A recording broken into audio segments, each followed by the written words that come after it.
आप देख रहे हैं कि छोटे छोटे प्राणी होंगे, पशु होंगे, उनकी भी गणना होती है, पर हम मनुष्य के इसमें जन्म लिए फिर भी हमारी जनगणना होती नहीं। ये सबसे बड़ी खेद की बात है। महात्मा ज्योतिबा फुले हो गए और सावित्रीबाई फुले को भी यहाँ भारत रत्न देने का सरकार ने आश्वासन दिया था, पर अभी तक उनको भारत रत्न पुरस्कार मिला नहीं है।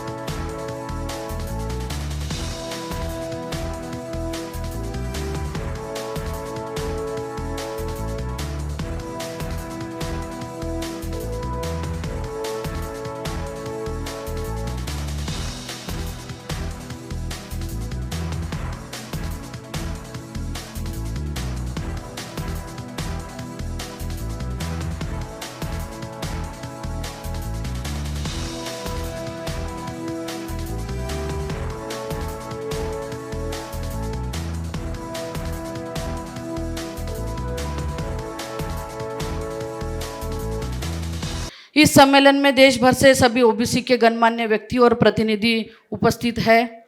हम यह एक ऐसा संगठन है जो सामाजिक, शैक्षणिक, आर्थिक एवं राजनीतिक क्षेत्र में ओबीसी के लिए हमेशा काम करता है। ओबीसी के सशक्तिकरण के लिए एक उपयोगी ऐसा समुदाय ओबीसी का है। राष्ट्रीय ओबीसी महासंघ के विशाल कार्य के कारण पूरे देश, संपूर्ण भारतवर्ष में ओबीसी समुदाय अपने अस्तित्व की पहचान कर पाया है, ओबीसी के प्रति जागरूक हो गया है, उन्हें अपने हक और अधिकार के प्रति न्यायपूर्ण दृष्टि प्राप्त हुई है। ओबीसी समुदाय की केंद्र और राज्य सरकार से संबंधित कई प्रमुख मांगे हैं और वो मांगों और विचारों के लिए आदान प्रदान के लिए यह राष्ट्रीय सम्मेलन सभी ओबीसी भाइयों ने यहाँ पे आयोजित किया है। महासम्मेलन अमृतसर, पंजाब में आयोजित किया गया है। भारत में जातिनुसार जनगणना के लिए हम पूरी ताकत से प्रयास कर रहे हैं। अभी हमारे सांसद जो आदरणीय किरसान साहब है, उन्होंने बताया कि जैसे हमारा पहला स्पीच भी हाउस में हुआ था, उसमें भी हम ओबीसी की जात न्याय जनगणना होनी चाहिए, वो विषय सबसे पहले वहाँ पे लिया, क्योंकि हम भी ओबीसी से आते हैं। भारत में जातिनुसार जनगणना के लिए हम पूरी ताकत से प्रयास कर रहे हैं। यह प्रश्न लोकसभा में भी रखकर मांग की है, किंतु अभी देख रहे हैं कि जो सरकार है, सरकार के हाथ में है कि किनको आरक्षण देना है, किनको नहीं देना। कुछ बीजेपी के भी लोक प्रतिनिधि यहाँ पे बैठे हैं, हमारी भी उनसे भी रिक्वेस्ट है कि आप भी, आपकी सरकार है, आपके सरकार के द्वारा यह हमारी जो मांग है, जो अभी जिनकी सरकार है, इस महत्वपूर्ण मांग को जो जानबूझकर टालमटोल कर रहे हैं, वह मांग पूरी करने की कोशिश आप भी हमारे माध्यम से यहाँ पे करें। निजीकरण का जो बढ़ावा देने का विषय आप देख रहे हैं कि निजीकरण को बढ़ावा देने का विषय आगे जा रहा, और जात न्याय जनगणना का विषय है वो हेतु पुरस्कार कहीं तो भी उसको बाजू में रखा जा रहा, तो वो भी विषय आगे लाने की ज़रूरत है।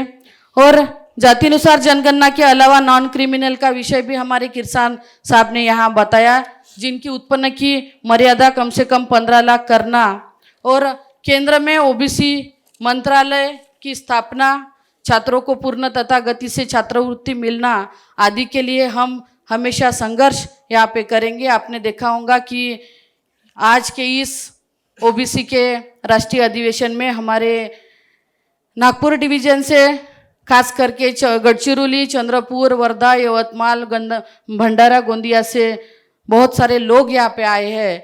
और जब भी हमने ओबीसी का विषय सामने लिया, ओबीसी की मांगों का विषय सामने लिया, तब जब हमने मोर्चे और वहाँ पे आंदोलन किए, तो सबसे ज़्यादा मात्रा में हमारे लोग वहाँ पे शामिल थे। गढ़चिरौली में भी बहुत बड़ा ओबीसी का मोर्चा हमने निकाला था। चंद्रपुर में भी, पूरे महाराष्ट्र में नहीं निकाला होगा इतना बड़ा मोर्चा आदरणीय तायवाड़े सर, सचिन भाऊ और अशोक भाऊ के नेतृत्व में हमने निकाला था। और एक सांसद होने के नाते मैं आपको यहाँ आश्वासित करती हूँ कि जब भी ओबीसी के जो विषय आएंगे, ओबीसी के लिए जब भी रास्ते पे उतरने का काम पड़ेगा, हम पूरी ताकत से, पूरी शक्ति के आपसे साथ हमेशा रहेंगे।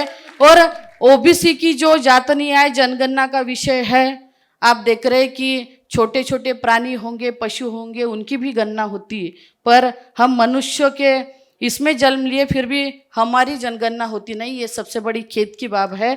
और जनगणना होनी चाहिए, जब तक जनगणना नहीं होंगी तब तक कितने ओबीसी है वो हमको पता नहीं चलेगा।